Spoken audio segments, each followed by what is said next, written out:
Nibaruta Emeline ni umukenyezi wo muri komine Mpanda intara ya Bubanza aho bita ku Musenyi. Uyu mukenyezi arakitswe n'amagara nk'uko mubibona kuri aya mashusho.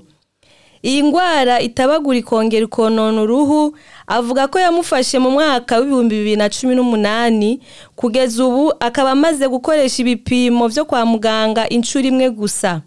Nibaruta Emeline afise abana babiri areze, umugabo wiwe akaba yaramutaye nyuma yo gufatwa n'iyi ngwara. Aba bana akaba ari we yimenya mu bijanye no kubarihira ivyo bakenera ku ishure.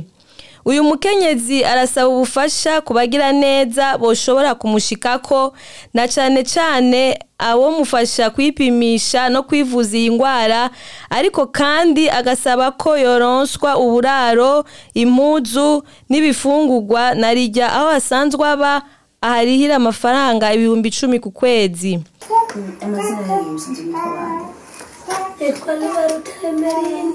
Nibaruta Emeline. Ndashitse hano bose turi muri bamwe twamenya amakuru yanyu uko umurwaye ubise kugira ngo tumenye neza icyo namurwaye no gushika kugira ngo tukuremeshe. Turabona ko ntivyoroshe ko bigaragara, ndabona ko umurwaye kandi mwize nabi, ariko nibazi ko Imana irababona no kwihangana muri byose cyo kuremesha abantu twamenye ko umurwaye. Iyo ngwara yanyu bimaze igihe kingana gute?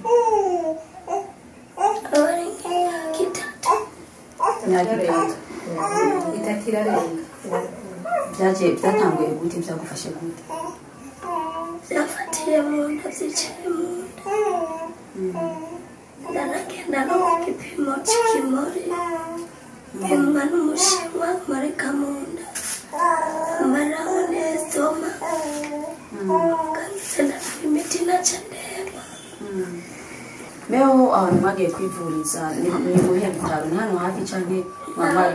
Naraho ku mpande hari umushinwa, nakoresheje ibipimo bya 30,000. Bapima amaraso, bapima ingwara zose zicishwa ngo ibintu by'umubiri. Mugaco gihe bamariye ngo ntabwo ntakintu ntabwo arababonye, bamariye ngo ntiyasoma gusa. Yego. Hano musanze mubana n'abandi ko tubona tugusanze ngaha, nta muryango mubana hano wenyine? Ndi wenyine n'utwana tubiri twanje. Abana nabi wawe? Mugabo ni bane bandi bari ku kibazo cyo kwishuri. Basanzwe biga? Bose bariga. Bariga uburyo bwo kurera ku ishure, urabona ko mbona umenga ufite ikibazo gikomeye? Nta buryo ndumugira neza, nkomeye amashini washobora nko kumfasha akamurira. Mbutse naho urumva bacaka kumuko nyene, bakenda kuririra abanutse abaderegiteri. Nka ukwifuza kugufasha, ni iki wosaba abantu bari kwaragukurikirana? Kuko bakanya ndabizi neza ko hari ahandi hantu ikiganiro cacu kiza kugera. Wosaba iki kugira ngo abantu bagufashe? Wumva ni iki wobasaba kugana? Ikintu nabasaba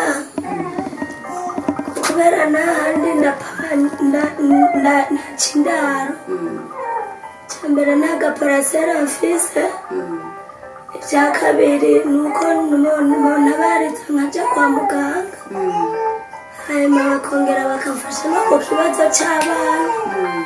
Yego baba bakoze, Imana yabibahezagiriye. Umuryango wa Ndayisavye Moise usanzwe uba muri Leta Zunze Ubumwe za Amerika ukaba wamurungikiye ibahasha ririmwo amafaranga azoba aramufasha mu kurindira ko abandi bagira neza bamuserukako. Twashoboye kuyaga n'abandi bantu bari hanze y'igihugu, bari muri Amerika nabo mu miryango yacu. Baca barantuma rero uko biri kose uriya muntu biraboneka ko mwomushikira mukaraba ingene mwomufasha kugira ngo namwe mubandanye mumutabariza.